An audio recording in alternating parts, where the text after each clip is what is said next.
Excelente. Entonces, el día anterior estuvimos hablando de lo que era la parte de la configuración básica, pero además de la configuración básica, pues nosotros estuvimos hablando de otros elementos, ¿ok? Los elementos generales. Hablamos de la configuración de los parámetros iniciales de un switch.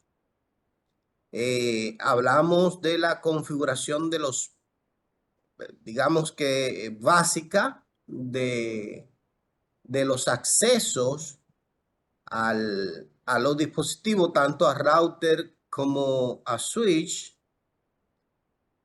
Hablamos de la configuración y dentro de ellos comandos como enable, configure terminal, enable secret, enable password y otros comandos básicos elementales en el desarrollo de la configuración de los equipos en general.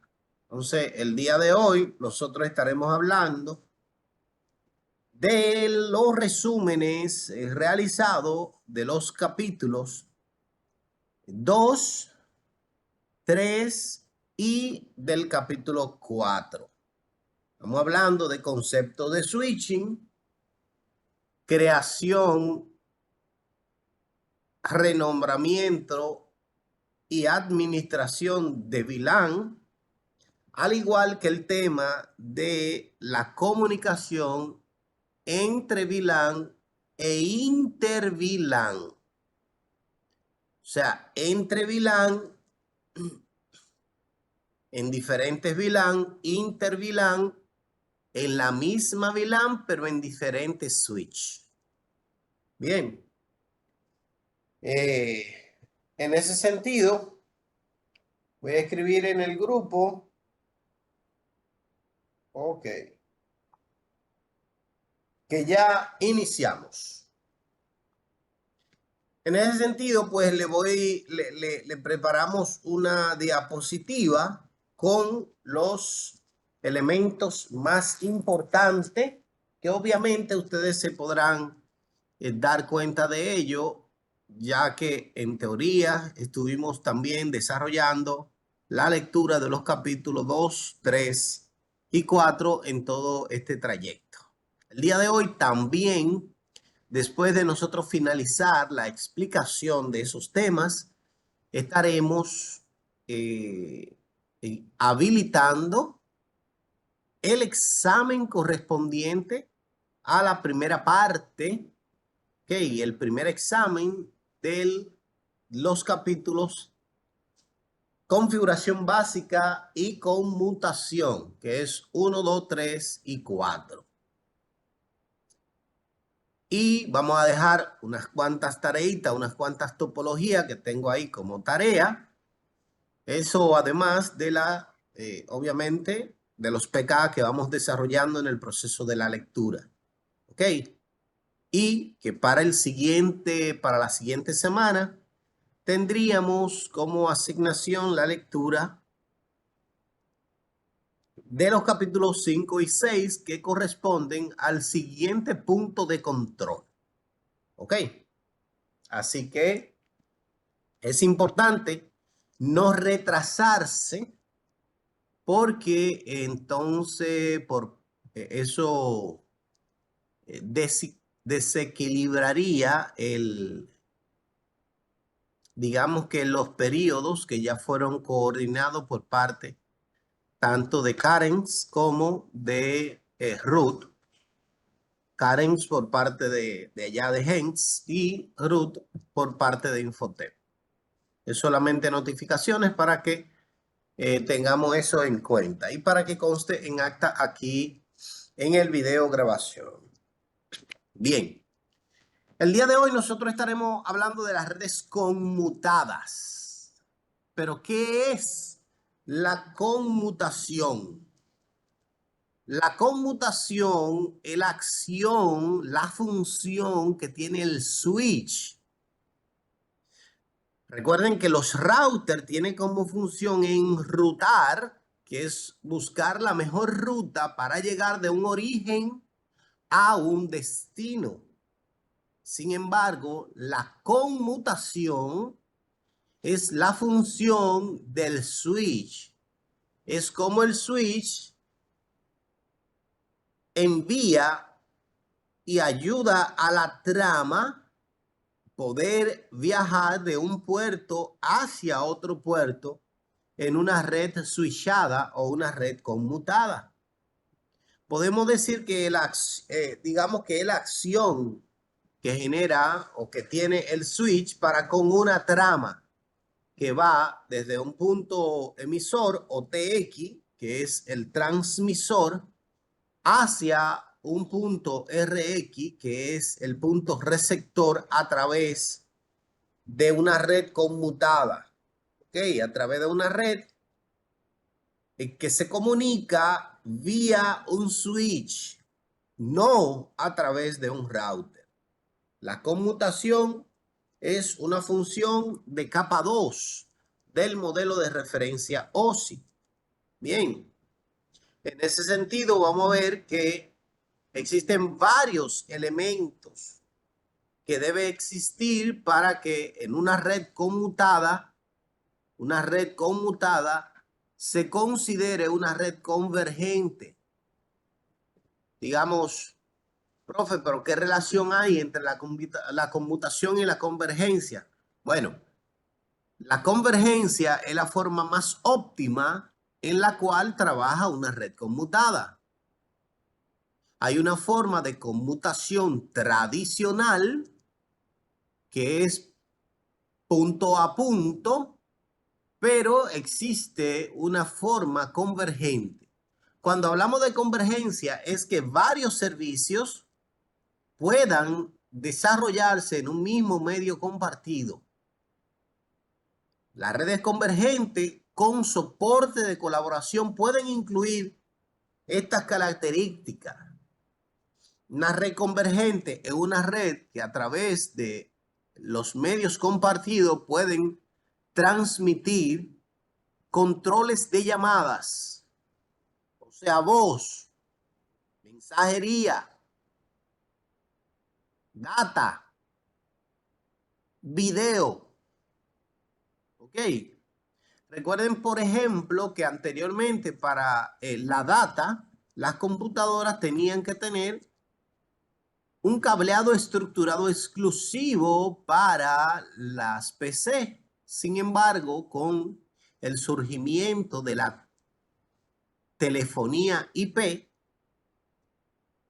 a través del mismo medio compartido, a través de la misma infraestructura de red, ya se puede enviar la voz por el mismo cable que viaja la data.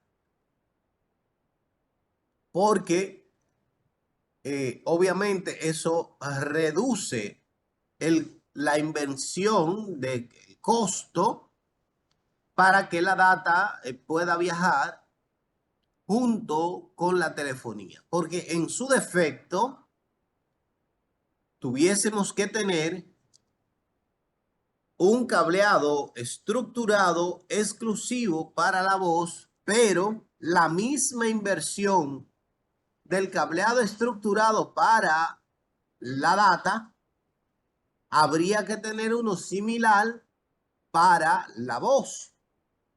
Con la telefonía IP y obviamente el Power over Ethernet permite que a través del mismo medio se pueda viajar una y el otro con ciertas configuraciones que pueden y que soportan algunos equipos, los equipos que tengan la capacidad de PoE o Power over Ethernet, PoE, le dicen de diferente manera lo mismo.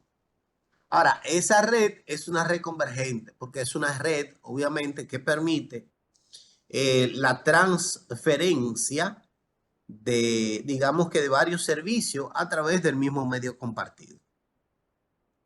Una red convergente permite ahorrar de manera considerable todo lo que tiene que ver con la instalación, inversión de cablería, inversión de mini jack, inversión de tomas eléctricas, inversiones de registros, etcétera, etcétera. O sea, cada una de esas no es indistinta, sino que ya pueden trabajarse sobre la misma estructura. Y eso obviamente va ligado a lo que es la parte de conmutación, porque es el switch quien tiene la capacidad de tener un Power over Ethernet, donde nota, escuchen esto, recordemos que en los primeros slides mencionábamos que el cable UTP tiene 8 hilos, o sea, 4 pares, 8 pins del 1 al 8. Sin embargo, que de esos hilos solo se utilizan el 1 y el 2, el 3 y el 6. 1, 2, 3 y 6. 1 y 2 transmiten y 3 y 6 reciben. Porque la comunicación entre 10 megabits y 100 megabits solo se da por esos 4 hilos, solo en 2 pares. Entonces, ¿por qué tiene 8? Bueno, eso lo hicieron para futuro crecimiento. Y cuando surgió Gigabit, entonces Gigabit utiliza los 8. ¿Ok?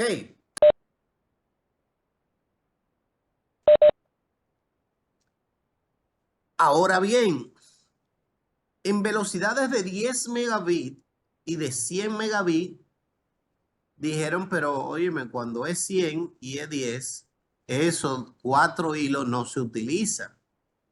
Pues vamos a buscar la forma de que los teléfonos ahorrarle la fuente de alimentación, el cableado estructurado y heredado a ese proceso, obviamente que vengan otros beneficios.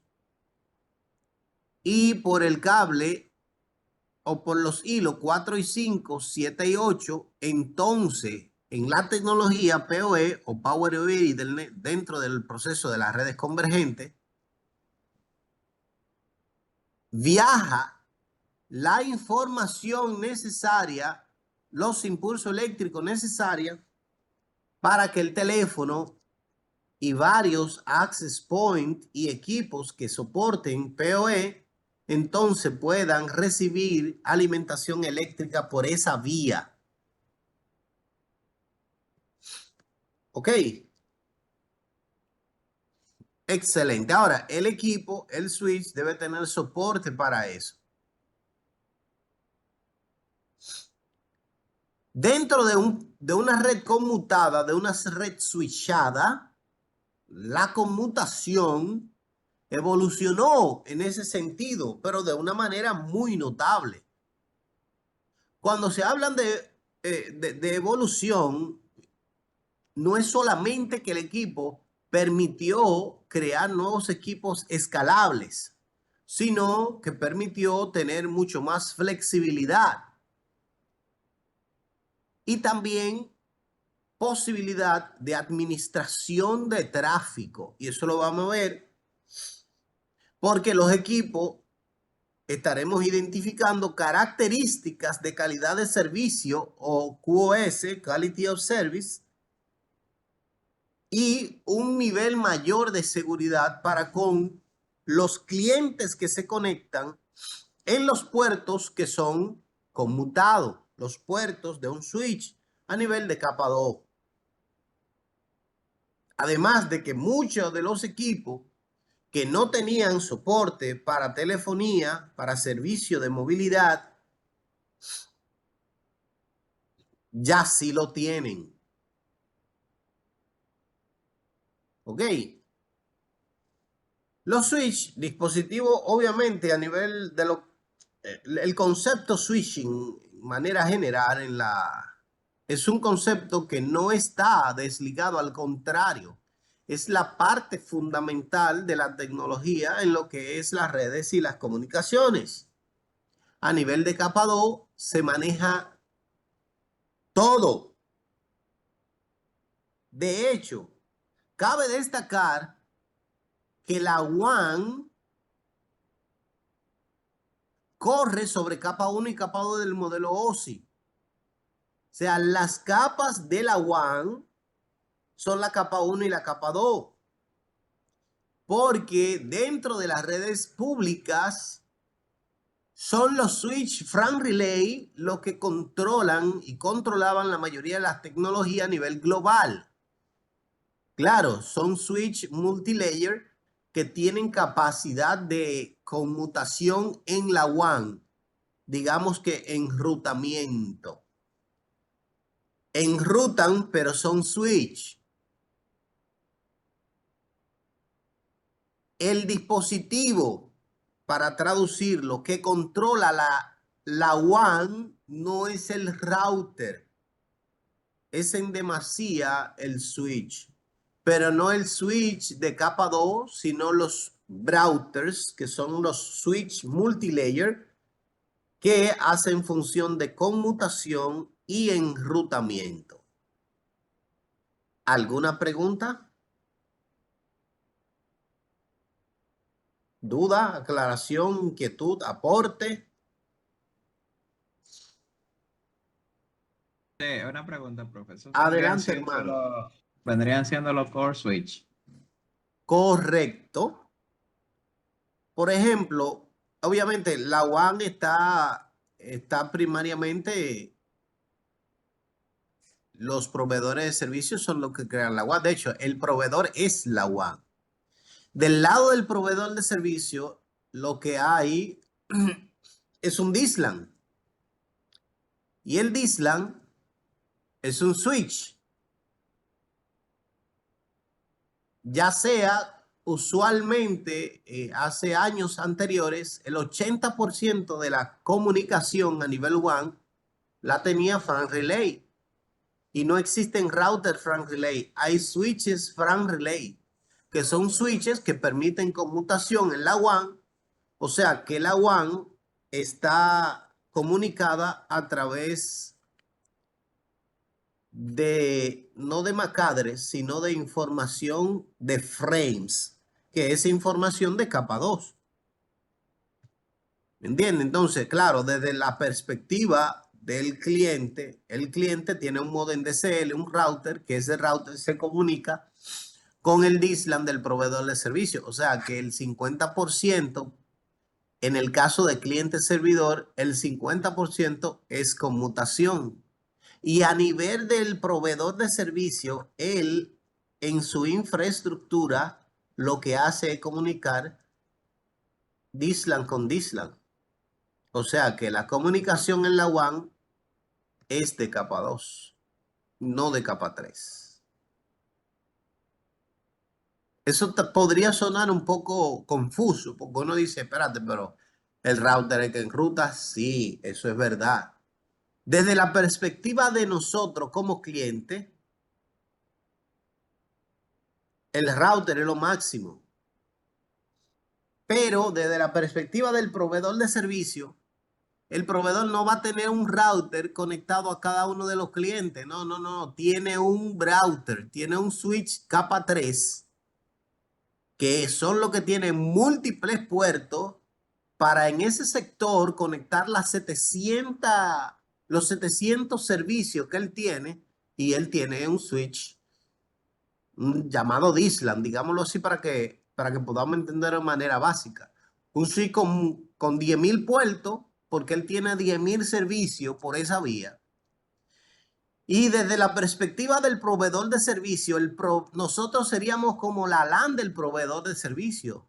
Pero en el mismo proveedor de servicio y entre sus diferentes sucursales, lo que existe es un proceso de conmutación de capa 3, pero es conmutación. ¿Preguntas?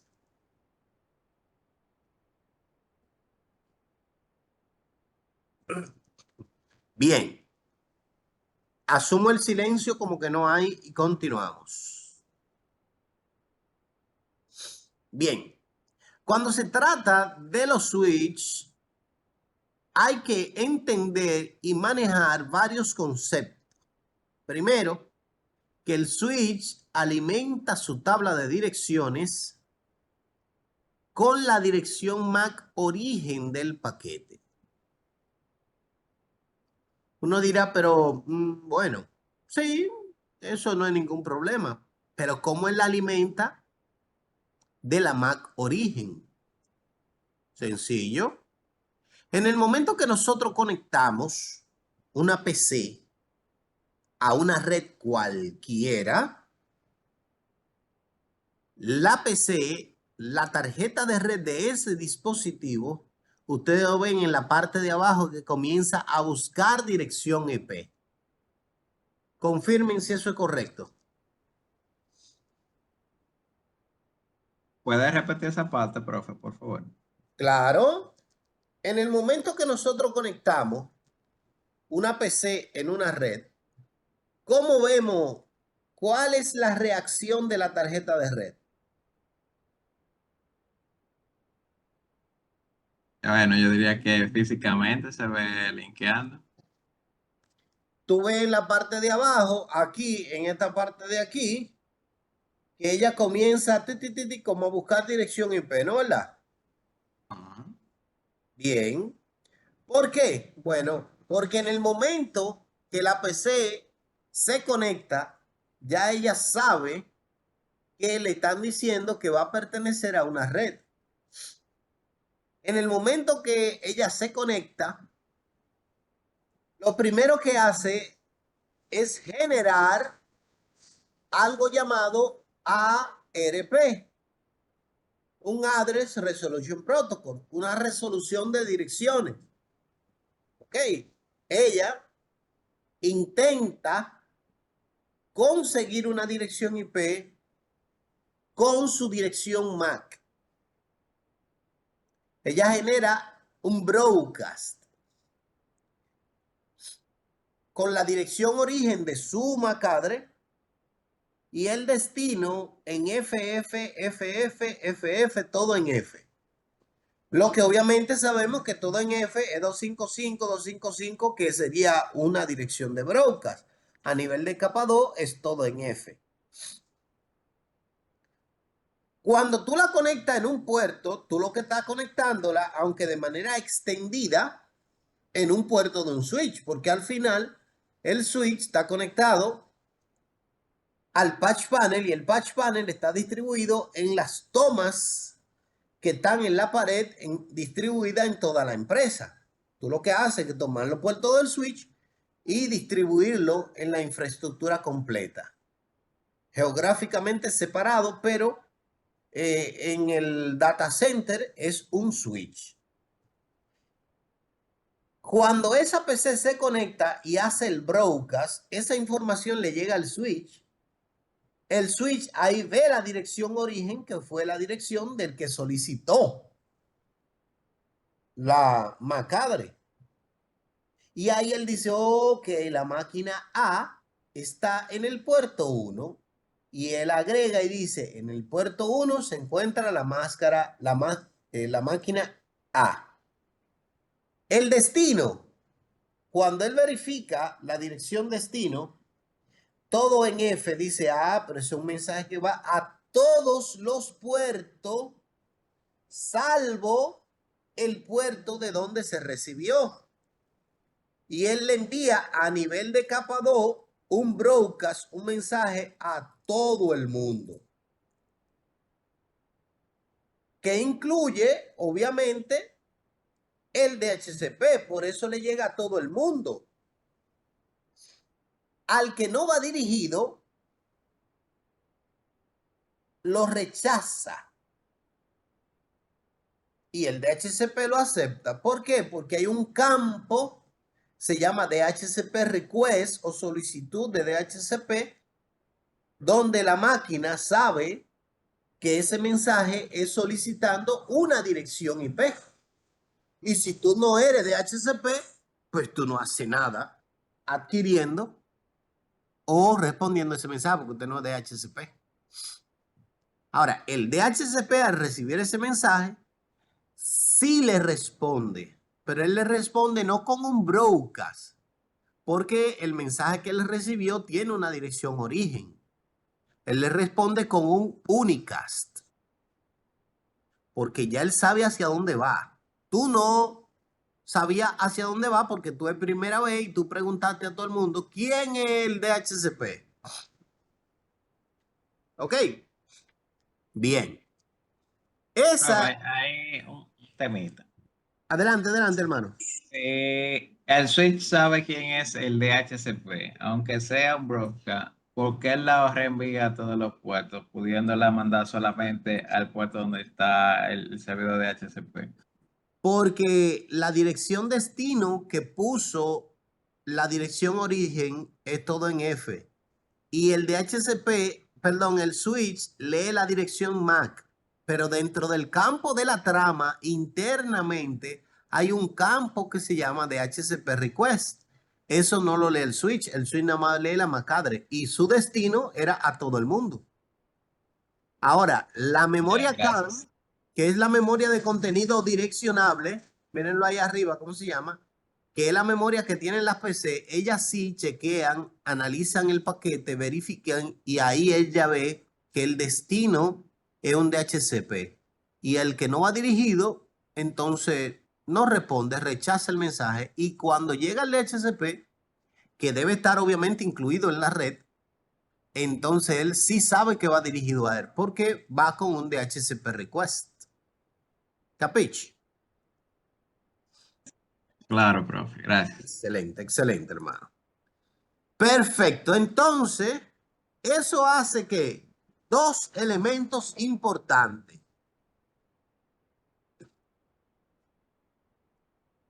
Muchos dirán, profe, pero ya yo sé por qué en el concepto dominio de broadcast, el switch no detiene los broadcasts. El router sí. Porque si detuviese los broadcasts, entonces nadie pudiese obtener una dirección IP de manera automática. Y no solo la IP, hay muchísimos servicios que a nivel automático. Ok, y recuerden que el DHCP brinda DHCP, servidor DNS, el WinServer, etcétera, etcétera. O sea, muchísimos servicios que son solicitados por un broadcast. Pero es como que tú llegues asumiendo que nosotros estemos en una aula física, todos estemos, digamos que, vestidos de manera formal, pero informal para la ocasión. Llega Aníbal y Aníbal lo primero que va a preguntar es, ¿quién es el profesor? Si estamos todos sentados en el mismo lugar. Pero él no pregunta, Alfredo, ¿quién es el profesor? Daniel, ¿quién es el profesor? Kelvin, ¿qué? No, no, no. Él hace un broadcast que va dirigido a alguien específico, pero lo hace para que le llegue a todo el mundo, porque él no sabe quién es quién. Él pregunta, ¿quién es el profesor? Eso va dirigido a todo el mundo, pero con un objetivo, que responda el que es el profesor, porque Alfredo no va a decir, no, yo no soy. Y Daniel no va a decir, no, yo no soy. Kendi no va a decir, no, yo no soy. No, no, no. Ellos reciben la información pero rechazan esa información porque no va dirigida a ellos, ellos no son el profesor. Cuando yo también recibo la información, aunque esté sentado en una butaca del estudiante, le digo yo soy el profesor, porque el mensaje va dirigido al maestro. Entonces, es para que entendamos, oye, y como un broker que va dirigido a todos, pero lo responde específicamente uno. Ese mismo ejemplo. Él llega, ¿quién es el profesor? Ese mensaje va dirigido a todo el que esté ahí. Pero el que le llega la información y sabe que no es el profesor, lo que hace es que rechace el mensaje porque él no es el profesor. Él preguntó que quién es el profesor. Y los demás saben que no son el profesor y el profesor cuando llega esa información, sabiendo que fue un broker, que fue alguien que no estaba en el momento de la presentación o de lo que sea, él sí responde, soy yo el profesor. Eso es lo que hace el DHCP. Y esa es la función de ese tipo de broadcast, que es un broadcast con ARP o Address Resolution Protocol. Un protocolo de resolución de direcciones que lleva al fin que con la MAC address de la dirección origen el DHCP pueda brindarle una dirección IP. Y aunque todo eso se hace de manera automática y dinámica, lo explico con la intención de que cada uno de nosotros sepamos qué es lo que está pasando ahí dentro en el momento que nosotros hacemos la solicitud, que también es automática. ¿Ok? Bien. Ahora bien, dominio de colisión. Hay dos conceptos. Dominio de colisión, bueno, tres. Dominio de colisión, que es un segmento, y dominio de broadcast. Los dominios de broadcast solo son segmentados por un dispositivo de capa 3 del modelo OSI o por un dispositivo con función de capa 3. ¿Por qué digo dentro de la definición o un dispositivo con función? Bueno, porque la VLAN son broadcast separadas y no son router, pero de eso vamos a hablar más adelante. Un segmento es un dominio de colisión. Un dominio de colisión es un espacio donde pueden existir colisiones. Las colisiones, para hacerle la aclaración, es una terminología que nosotros como informáticos no podemos darnos el lujo de no saberla porque forma parte integral del quehacer y del quehacer en el trabajo nuestro. Sin embargo, saber eso no sirve para nada. No sé si yo voy a hacer la explicación porque eso no afecta en las redes, pero no existe, oigan bien, no existe forma todavía de nosotros poder comprobar que en un medio está sucediendo colisión. Sin embargo, por la definición como tal, podemos deducir que está pasando una colisión en un tipo de medio compartido. Suena enredado, pero vamos a desenredarlo. ¿Ok? La colisión se supone, asumamos que Stalin es una PC. Bien. Y Rafael es otra PC. Junto con Kendi. Daniel es un medio compartido. O sea que todos, Kendi, Rafael y Stalin, están conectados a Daniel. Pero Daniel es un tipo de cable coaxial. Sabemos que el cable coaxial es un solo cable con varias salidas y que anteriormente se utilizaba el conector T. Vamos a verlo aquí, ¿verdad? Para nosotros verlo en tiempo real, todo lo que el profesor está diciendo, porque usted sabe, los profesores a veces no inventamos cosas y es importante enseñarla.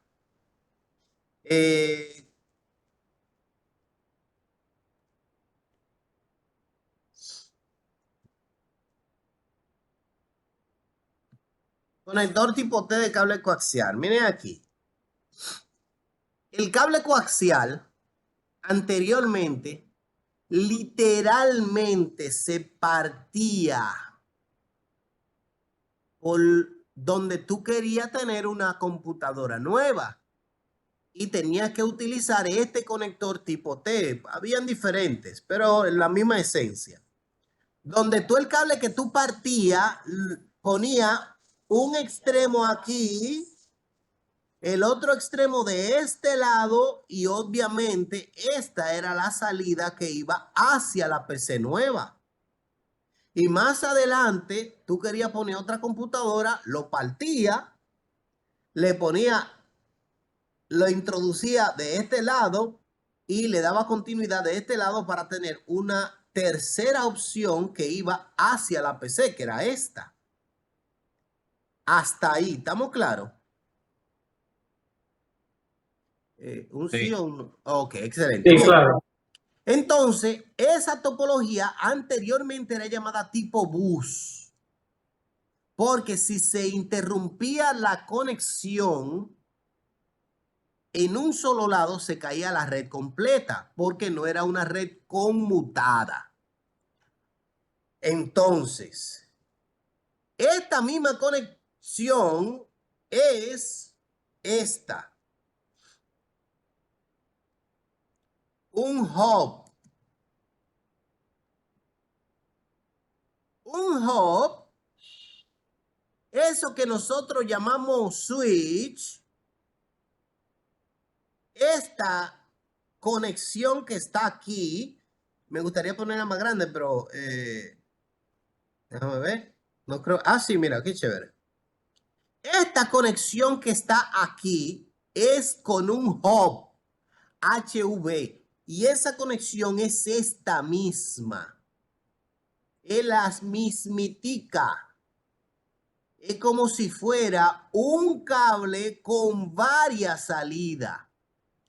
Es como si fuese una regleta. Si tú tienes una regleta con 20 conectores,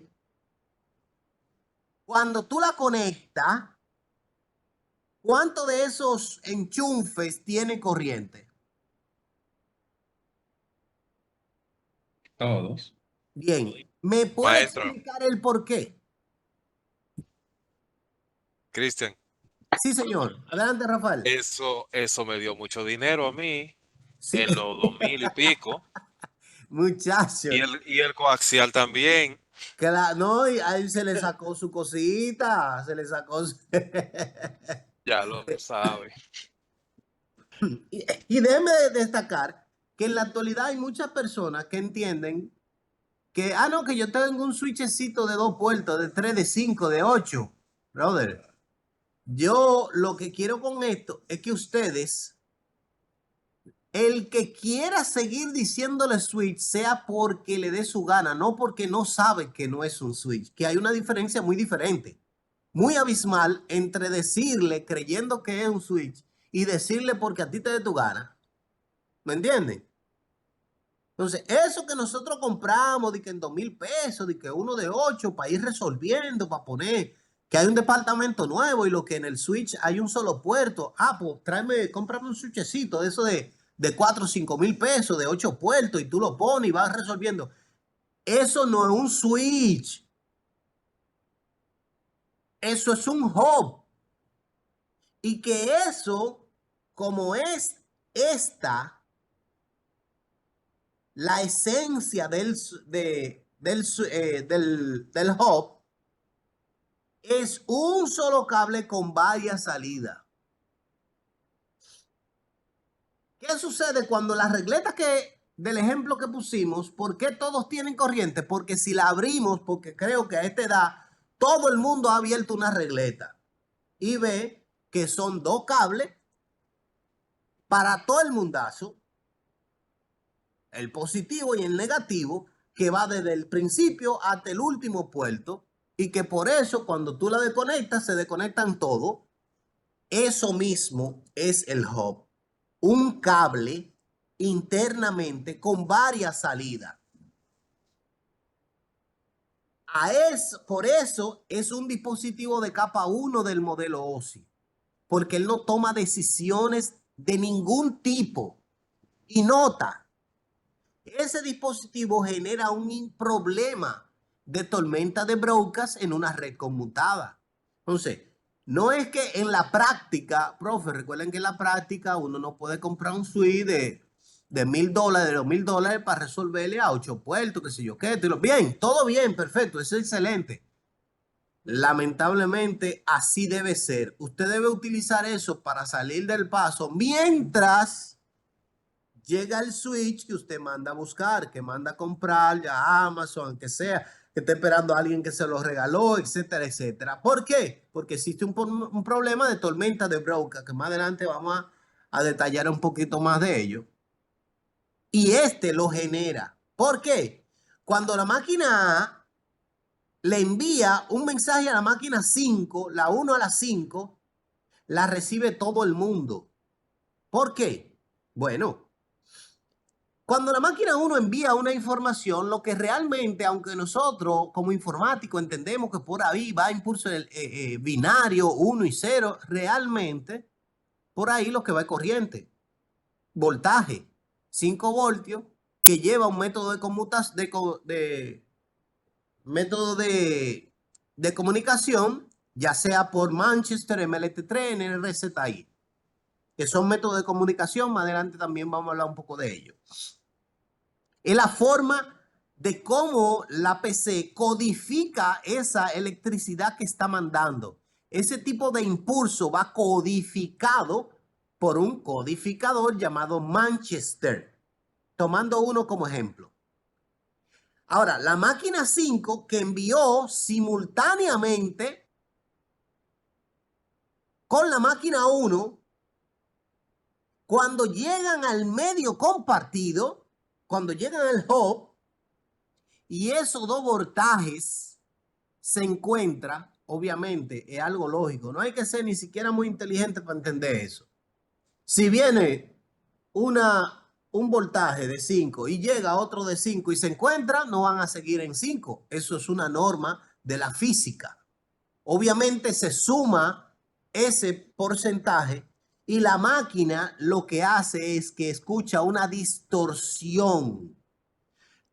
Y a eso se le llama colisión, que es el choque de información y la destrucción bit por bit de la información y se pierde y todo muy bonito, pero a nivel eléctrico lo que pasa es que se encontraron los dos impulsos eléctricos, hubo un aumento de la potencia de la señal, la máquina entiende de los 5 voltios y Manchester dice, mira, más 5 es un 1, menos 5 es un 0, etcétera, etcétera. Pero cuando encuentra un voltaje que no es lo que él maneja, él dice, no, no, no, o esto es un ruido o es una distorsión. Yo no entiendo eso y no entiende el mensaje, se pierde todo.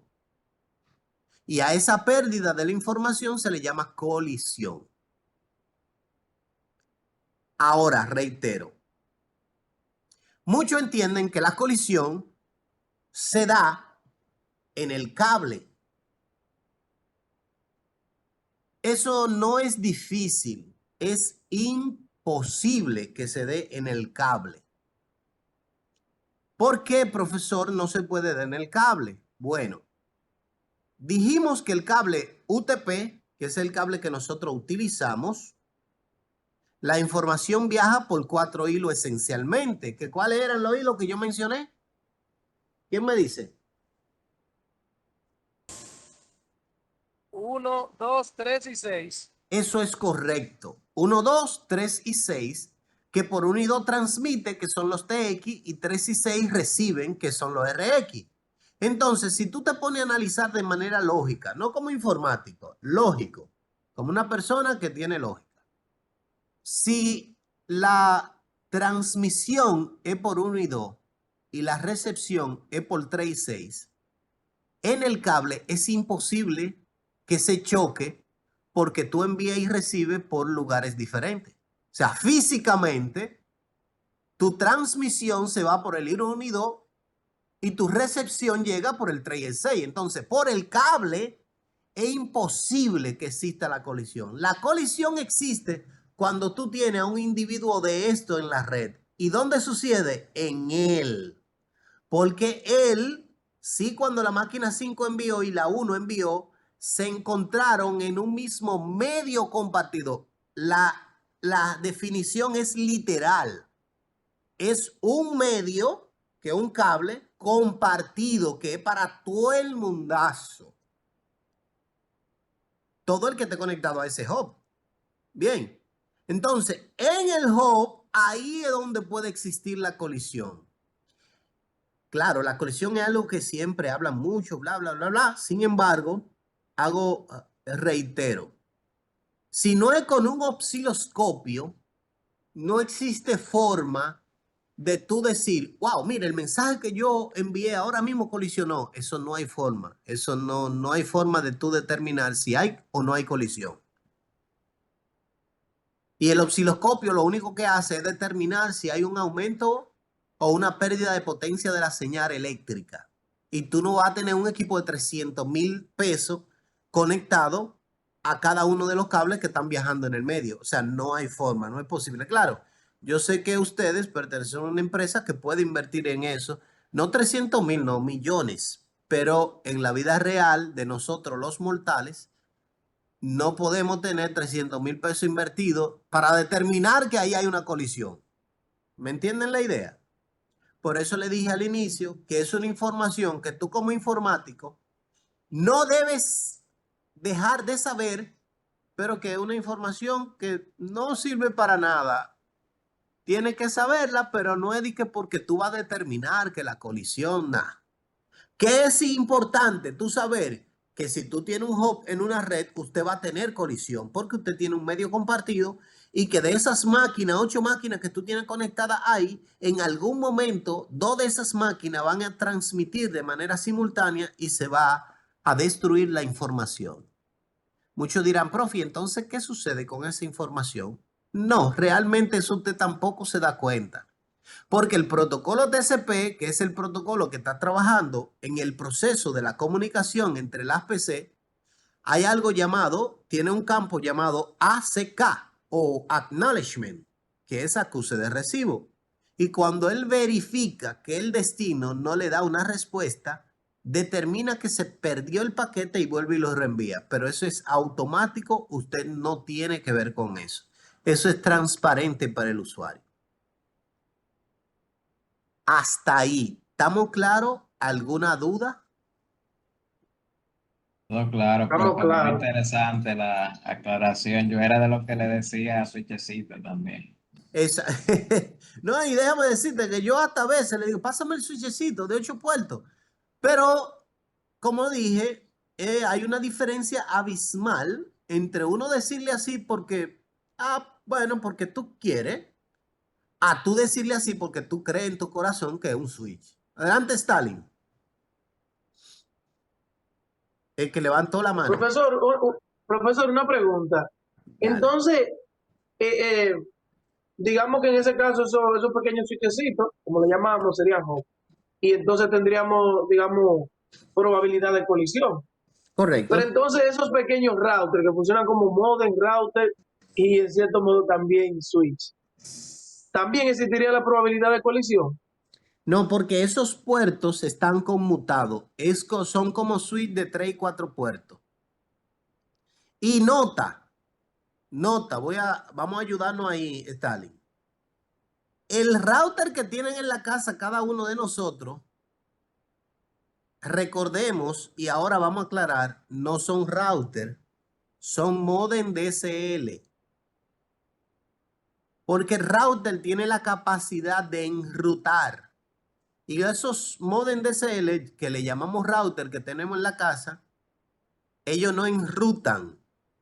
Ellos lo que tienen es una dirección estática por defecto hacia el proveedor de servicio. Ellos no tienen ni toman decisiones de enviar hacia otro lugar. Los routers enrutan. El router más barato y el switch más barato que yo conozco está en $2,000, $3,000. Le digo el costo para que tengamos en esencia como la idea de claro. Hasta lo de claro le dicen router y nosotros le decíamos router porque ellos le decían router y si ellos son los que trabajan en claro y son los verdugos y son los que saben y le dicen router, pues es un router. Pero realmente son modem DSL. ¿Capich, Stalin? Sí, claro, profesor, y excelente aclaración. Excelente, excelente. Sí, Que es muy la bueno. misma. Sí, sí. ¿Por qué? Porque así, la misma aclaración de eso.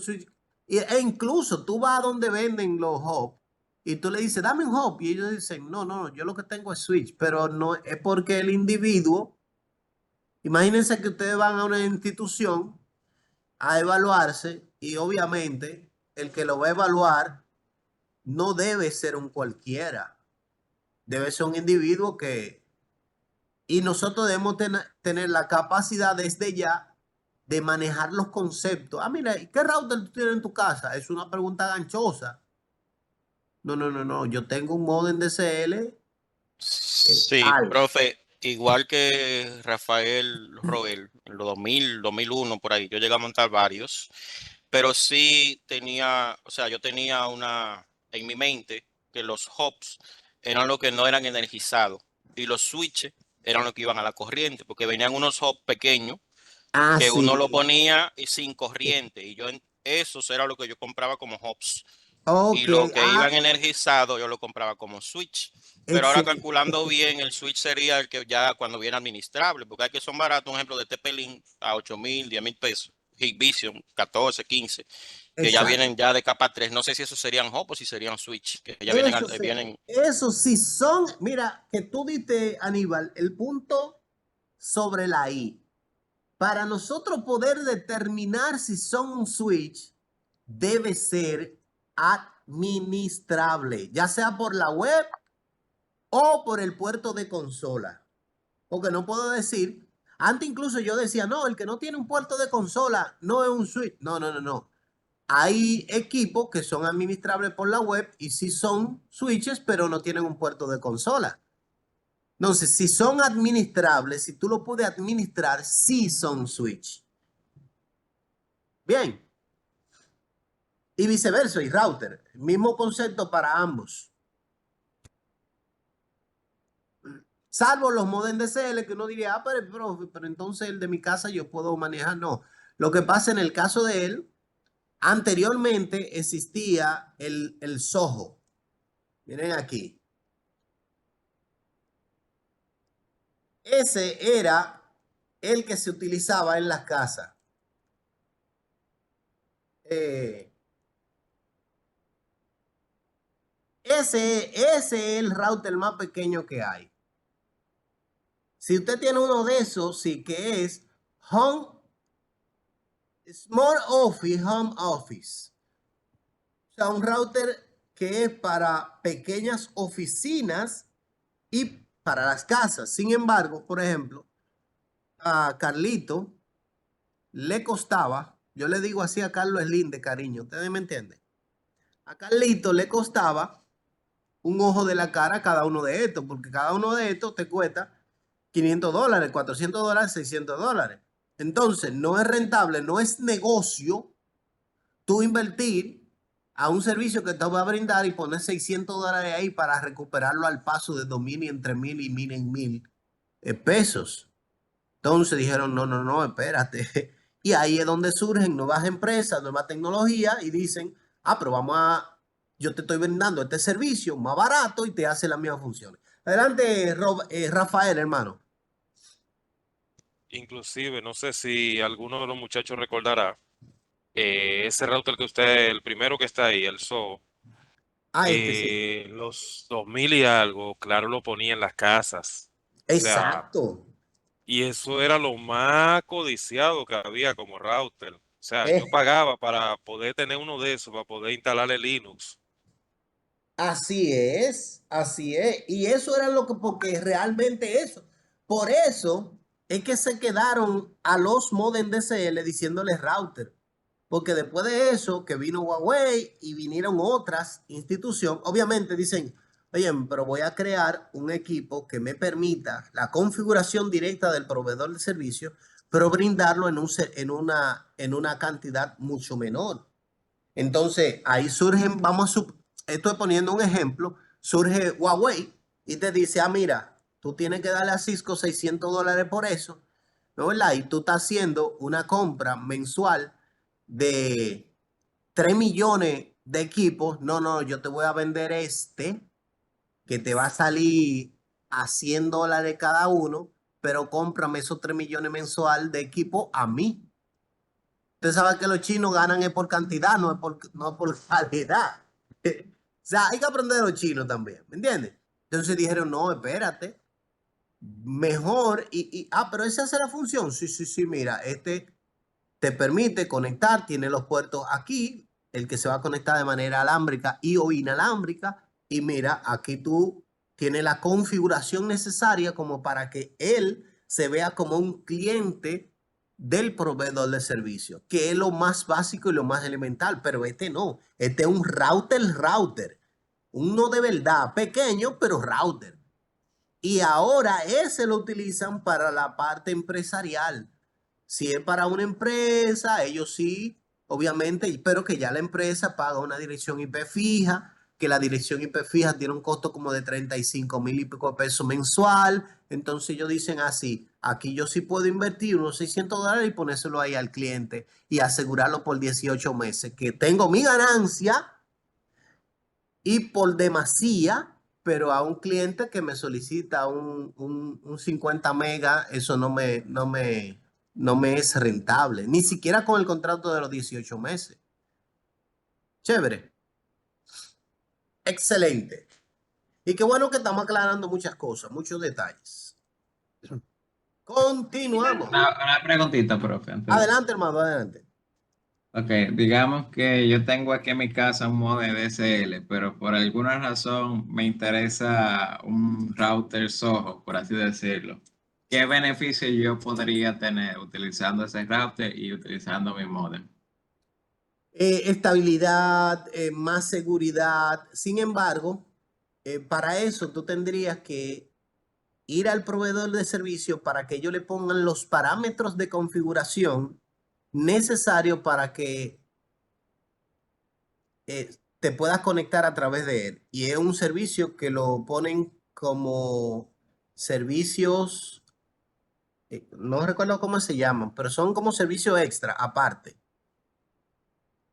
Pero tú sabes que hay una configuración que va en la parte one, que es la velocidad, la sincronía, números de ACK. Hay varios elementos que tienen que configurar para que pueda conectarse. No es de que yo voy a comprar uno, lo conecto y ya di que se conectó a la one. Sería muy fácil así. Pero es posible, sí, claro que sí. Ahora tiene los parámetros del proveedor de servicio, tiene que configurarlo uno de ellos. Chévere. Nítido, gracias. Excelente, excelente. Perfecto, señor. Entonces, bien, esto es todo lo con relacionado al...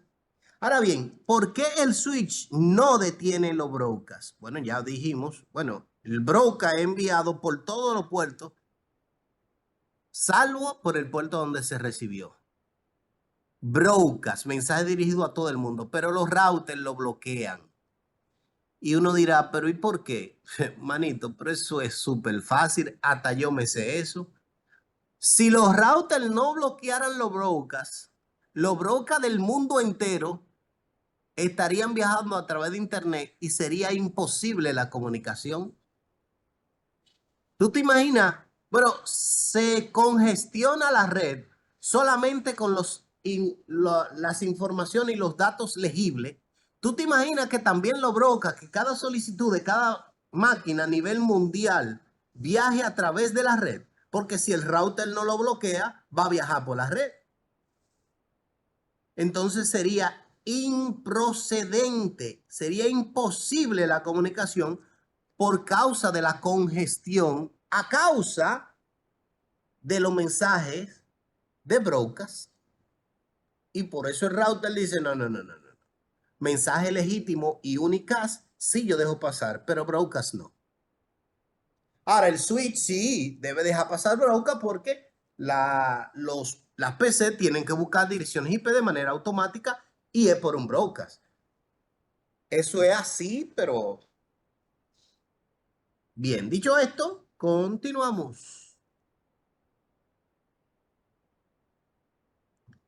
Miren aquí, bueno, este es un ejemplo. Este se envía un broadcast, se le envía a todo. Yo sé que quien envió el broadcast fue esta PC porque le llegó a todo el mundo, salvo del puerto de donde se recibió. Y si hay otro switch conectado, se le envía también a ese switch. Y cuando le llegue a ese switch, se le envía a todos los que están conectados a ese switch, salvo este enlace.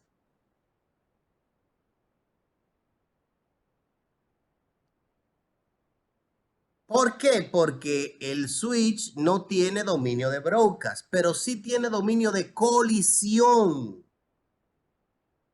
Profesor, ¿vuelve usted con colisión? Sí, vuelvo con colisión. Vuelvo diciendo que la colisión, el choque de información, sin embargo, este switch, cada puerto es independiente. Por lo tanto, en el switch no hay colisión. ¿Por qué? Si este se comunica solo con el switch, porque al que él le va a enviar un mensaje, si le va a enviar un mensaje de aquí al servidor, él va con el destino servidor, pero él se lo envía al switch y es el switch que determina hacia dónde va. El switch no se lo envía a todo el mundazo. Si tú le enviaste un unicast, él ya sabe a dónde va. ¿Por qué? Porque él guardó la MAC address de cada uno de los dispositivos que él tiene conectado. Profesor, y cuando entonces tiene un switch, ¿él tiene la MAC address de la PCD del otro switch? No, él tiene que en este puerto tiene toda esta MAC address. Y cuando él ve que va a una de las MAC address que están de este lado, él dice, ok, FUAP, lo envío para acá. Y este lo envía a la MAC address directa. Dominio de colisión son los segmentos y las conexiones al switch y también al router. Por lo tanto, pregunta para ustedes. ¿Cuántos dominios de colisión podemos decir que hay aquí?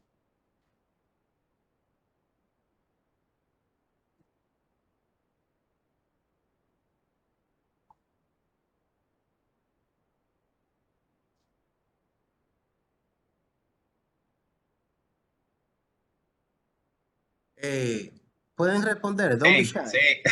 sí. 5, profe. Ok. 6.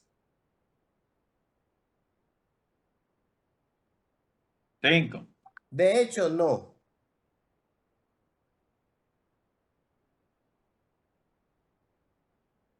¿Quién más? 3. Parece ser 3, pero no.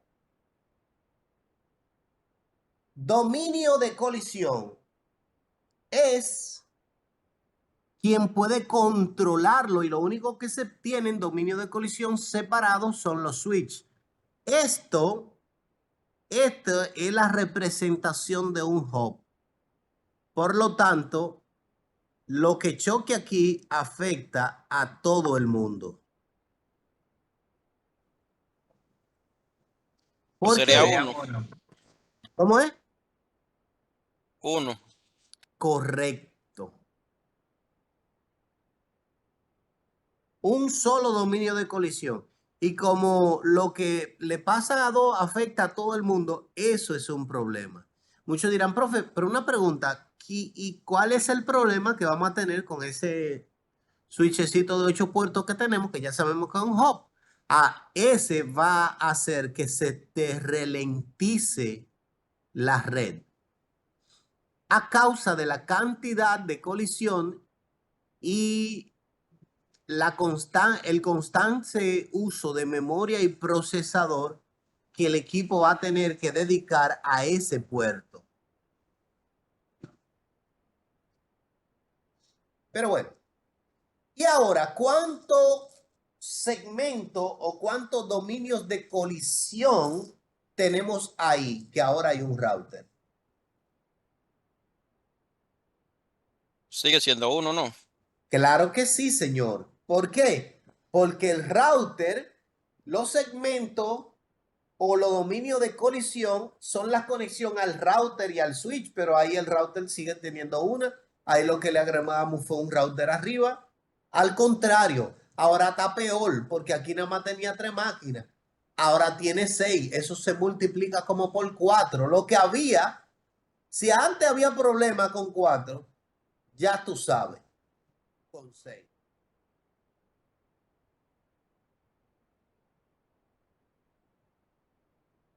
¿Cuántos dominios de colisión tenemos ahora?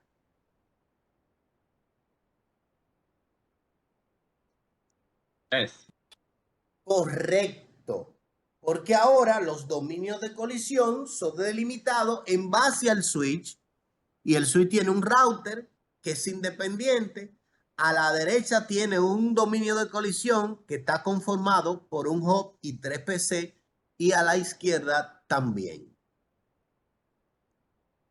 Y ahora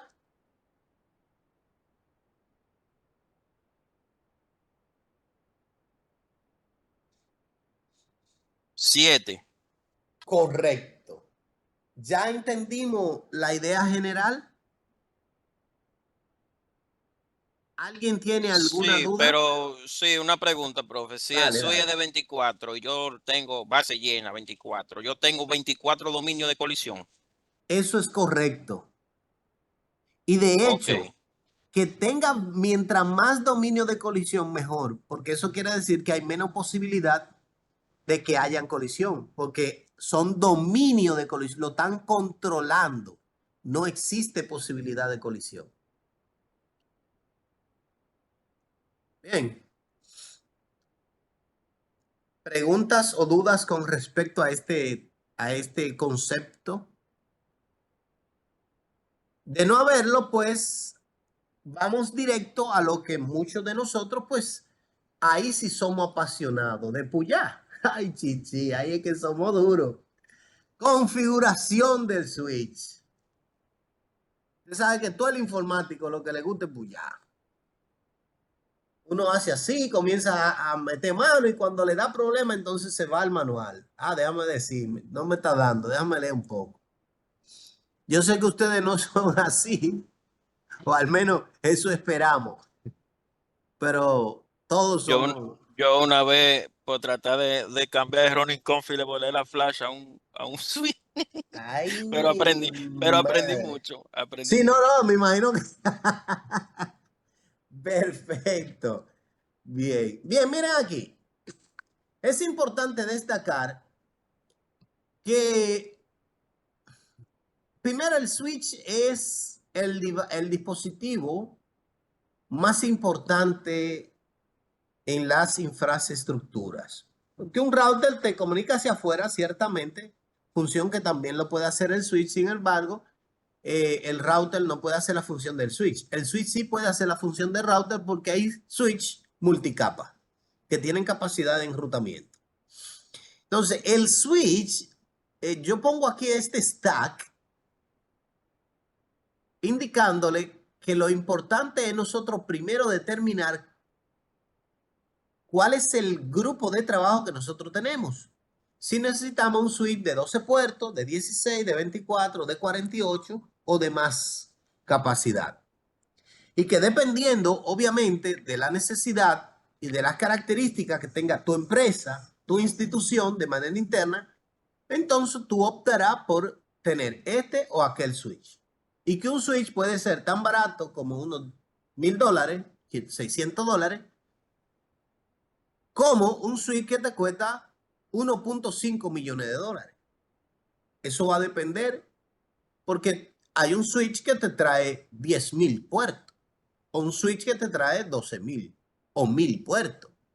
Y obviamente eso no te va a costar $2,000, $10,000. ¿Ok?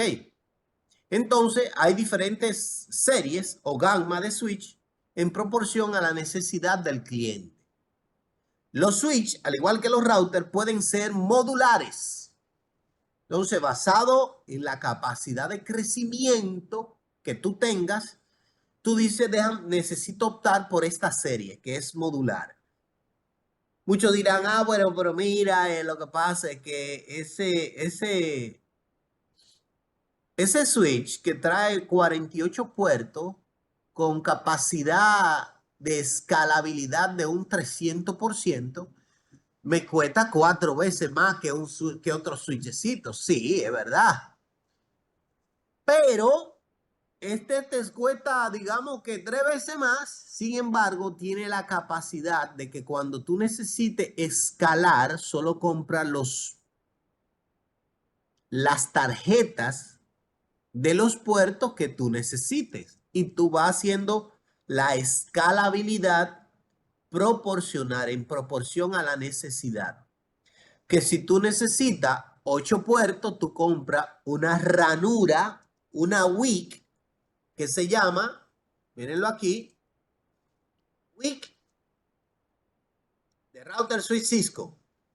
Pero vamos a poner que sea Ethernet de 8 puertos. Qué sé yo, por decir así.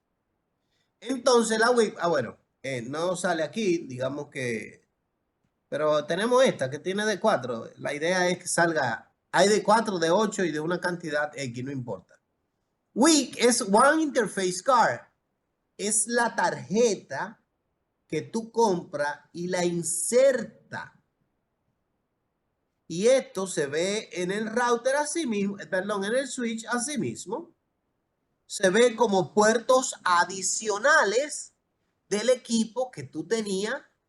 Mírenlo aquí, se ve así, donde ya tú tienes 8, compraste 4 y 4, o compraste solo uno de 4, tiene la cantidad de puertos que tú necesitas.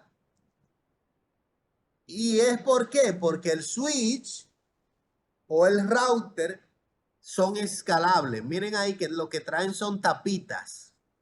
Y esa tapita puede tú, miren aquí, esa tapita, tú lo que haces es que quita 1, 2, 3, la cantidad que, claro, aquí estoy hablando de un switch que tiene una cantidad enorme.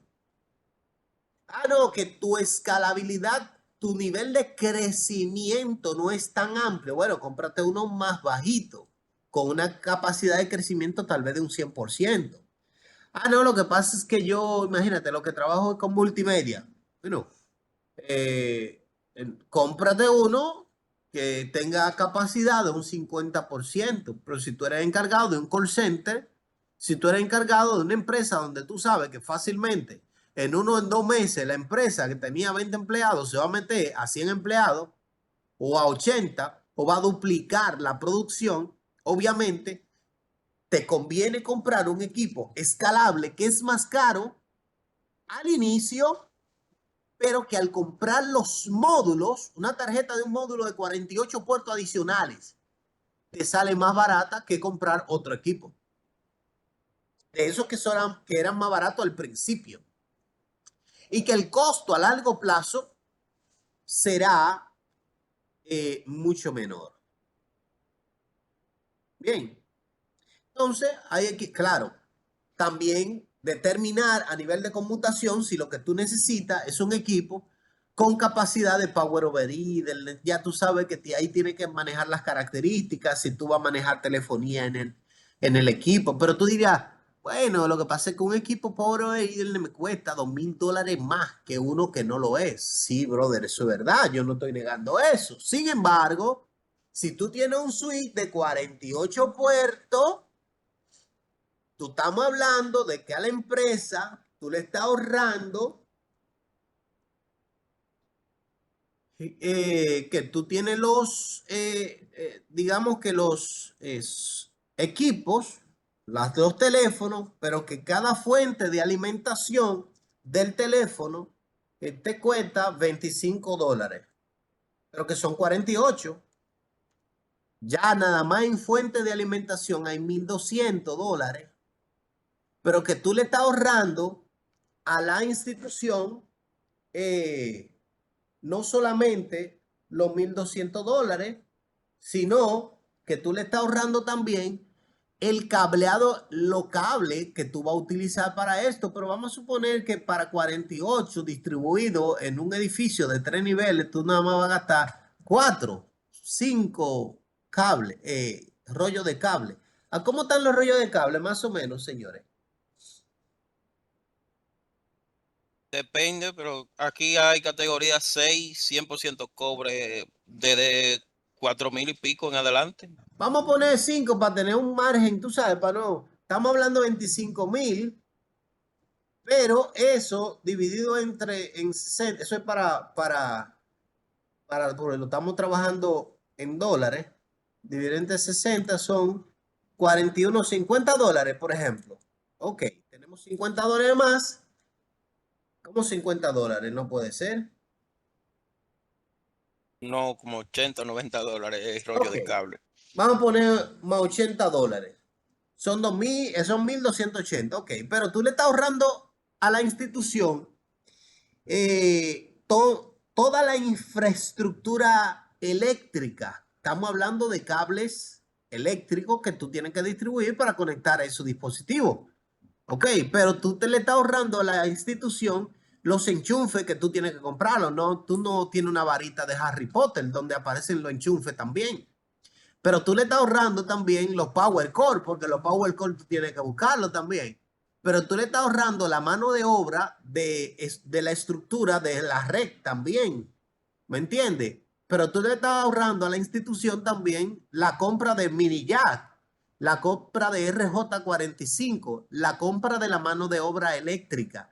Pero eso es nada más la parte eléctrica. Tú también tienes que sumarle ahí la tubería que tú tienes que poner de PVC o metálica para la parte tanto eléctrica como de data. Pero no solamente eso.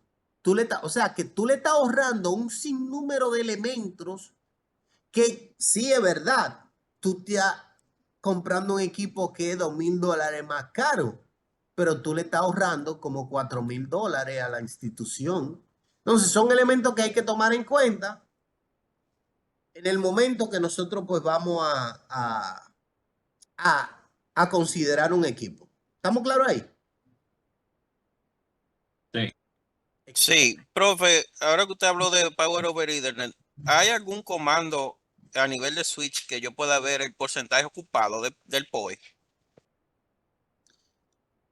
¿Ocupado del power o de los... Sí, no, del PoE, por ejemplo, yo tengo un switch de, qué sé yo, 470 watts Ok, ok, y ok. tengo, ajá, que yo pueda ver el porcentaje que tengo ocupado del PoE por consola ahí mismo, que no tenga que entrar, vamos a decir, Si, por alguna interfaz.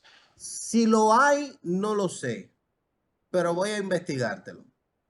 Ah, excelente. Sí, porque somos sinceros de este lado, ¿me entiendes? No, no andamos jugando. Excelente. Stalin, adelante. Como es Sí, algo profesor, eléctrico, no lo... Dale, Stalin, disculpa. sí, cuando usted hablaba, por ejemplo, de uno agregarle tarjetas a un router, O a no un switch. sería, ah, ok, así. Al router no se le agrega tarjetas. Sí, sí, claro. Pueden ser, todo lo que he mencionado hasta ahora puede ser tanto a un router como a un switch. Lo único que el equipo debe ser escalable, o sea, debe tener ranura de expansión. Sí, sí, yo entiendo. Le digo porque, o sea, no le veo, o sea, como que habría que analizar, por ejemplo, porque yo entiendo que si se le agrega más puertos sería para conectar switches. No, no, Entonces, no, tú puedes agregarle 4 puertos de un switch a un router, porque tú tienes una empresa que necesita 4 conexiones. Y es posible eso, claro. Son sí, puertos porque por switch ejemplo, en un router. porque para conectar, por ejemplo, de switch a switch sería directamente del puerto de otro switch. Correcto.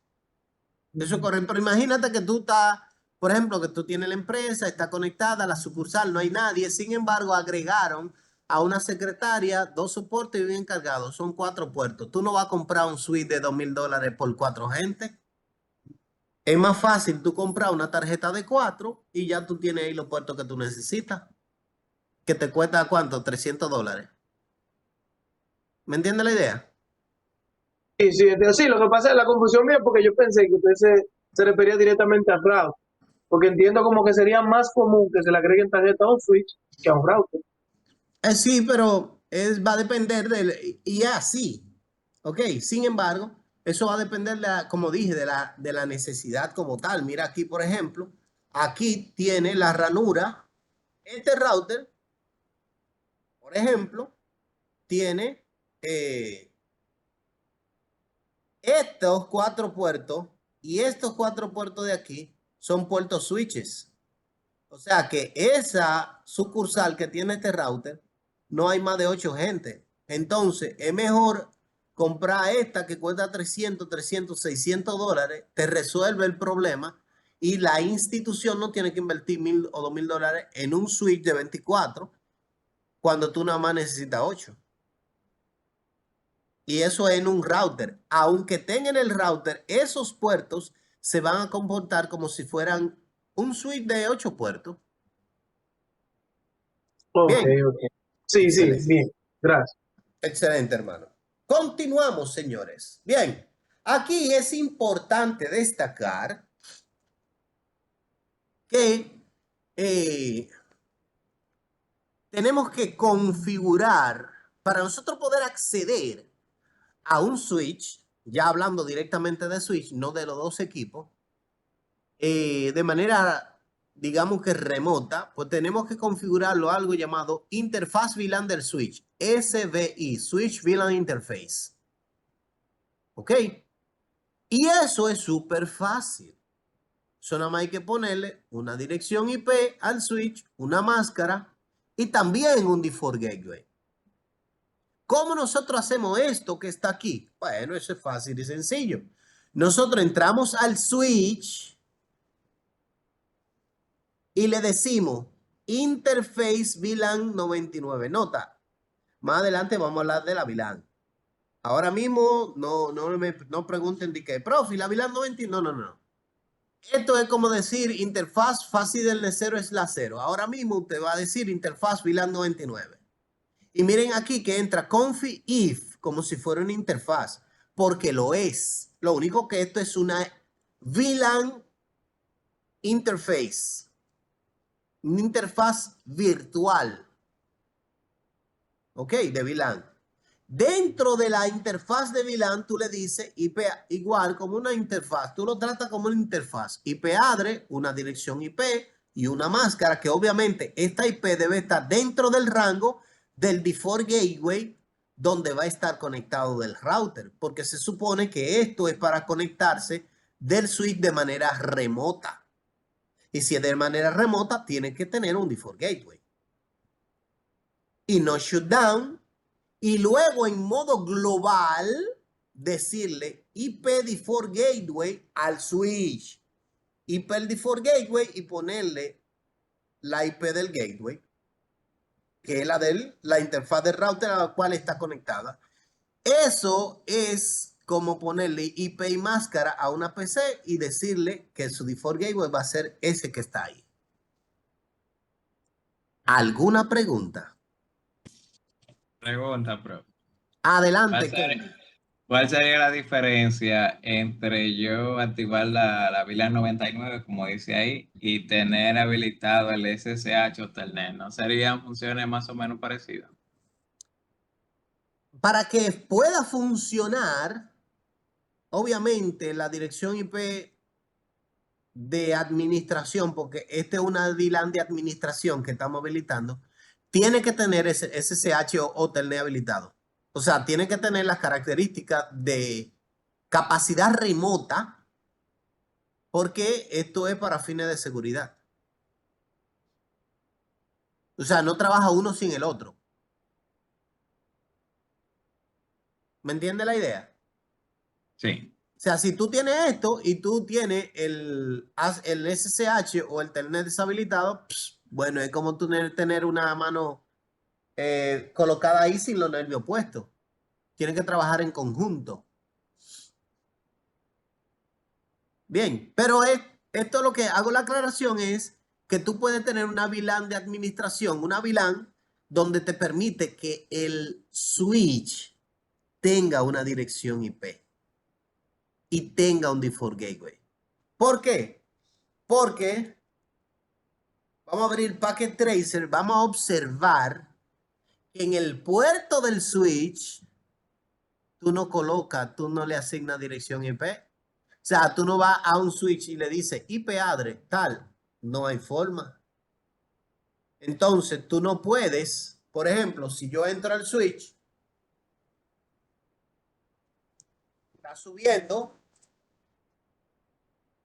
En el capítulo habla del proceso de iniciado y todo lo demás, pero recuerden que en la primera parte expliqué todo esto. Enable, configure terminal, interfaz fácil del /1. Estoy en el puerto 1. IP address 192.168.1.1 con la máscara. Y le doy a enter y me dice, no, espérate, manito. Usted tiene un problema de esta D que está aquí. Digo, ¿cómo así? Si eso está bien escrito. Digo, ok, déjame, yo lo que necesito entonces, IP, signo de interrogación. Y me dice, no, es que mira, con IP aquí tú nada más puedes decir IP ARP y IP DHCP. IP address no existe. Por eso él dice que el problema está desde la D, porque hay uno que existe con la A.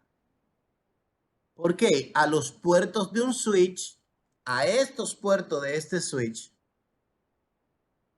yo no le puedo configurar dirección IP. No hay forma. A los puertos del switch no se le configura IP. Ahora, uno diría, ok, y entonces, eso quiere decir, profesor, que por eso es que hay un comando que me permite ponerle un IP al switch de manera global para yo poder administrarlo de manera remota. Porque si a ustedes allá en Hens están en Bonao y hay algo que pasa en Santiago, qué sé yo, una política de seguridad que tumbó un puerto, si tienen administración remota en ese switch, pueden desde Bonao conectarse al switch, habilitar el puerto nuevamente, ahorrándose así el viaje de Santo Domingo a Santiago o de Bonao a Santiago o de Santiago a La Vega o de La Vega a Punta Cana o el viaje que sea. Y esa es la idea y la intención de este comando. ¿Preguntas?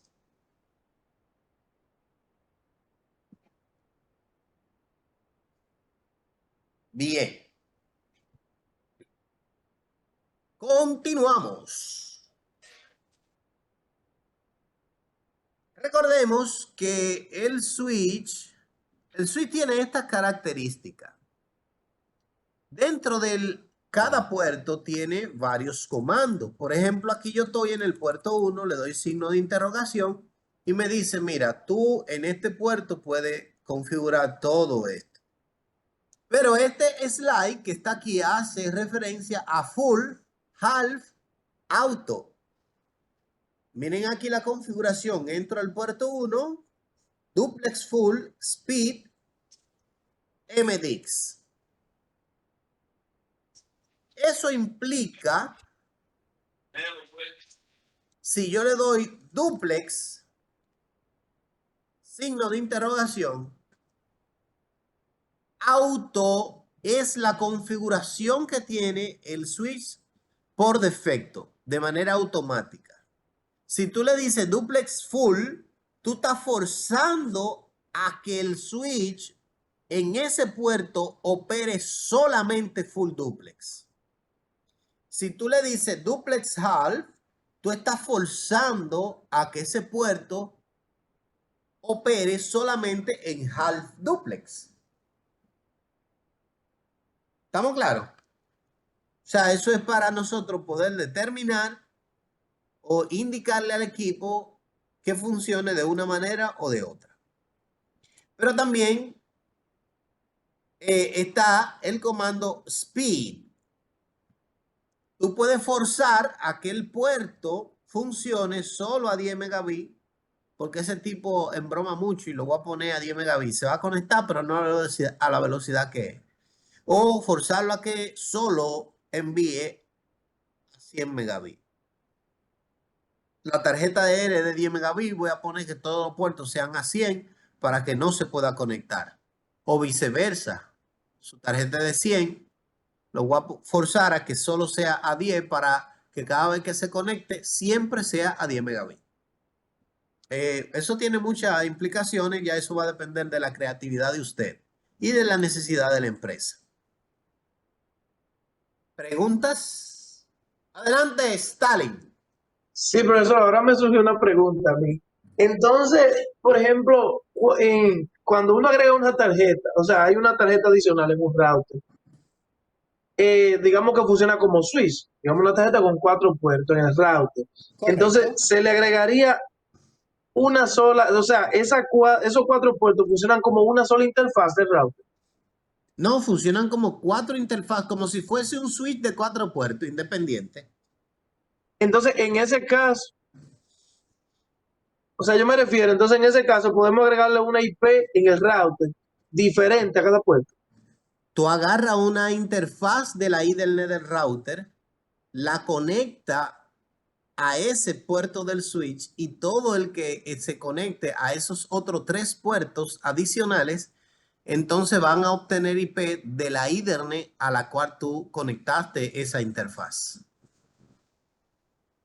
Tiene que verlo como si fuera un switchecito independiente.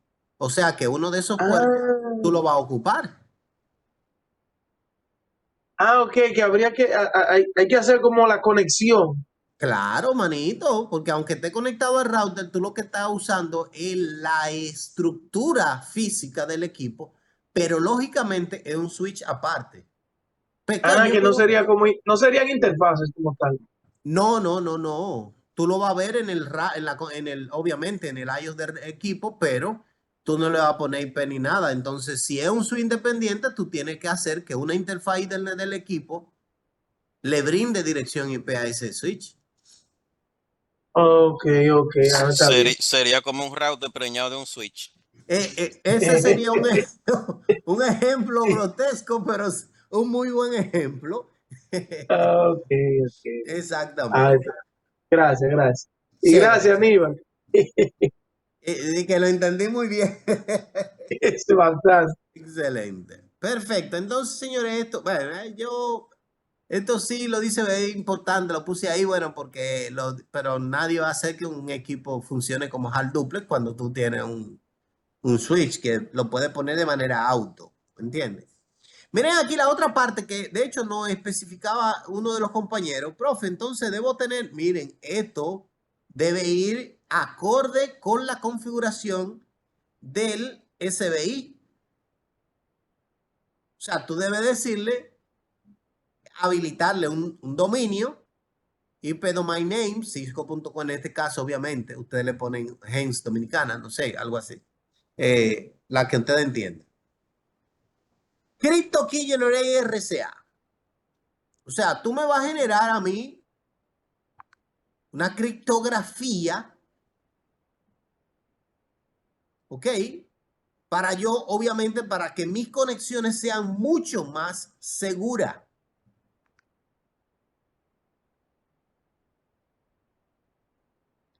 Y luego de eso, en modo global, observen aquí,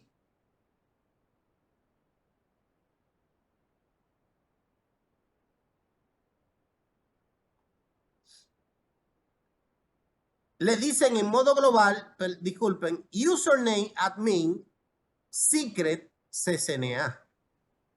Admin es el usuario, CCNA es la contraseña.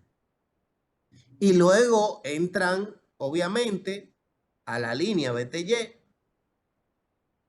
y le dicen Transport Input SSH.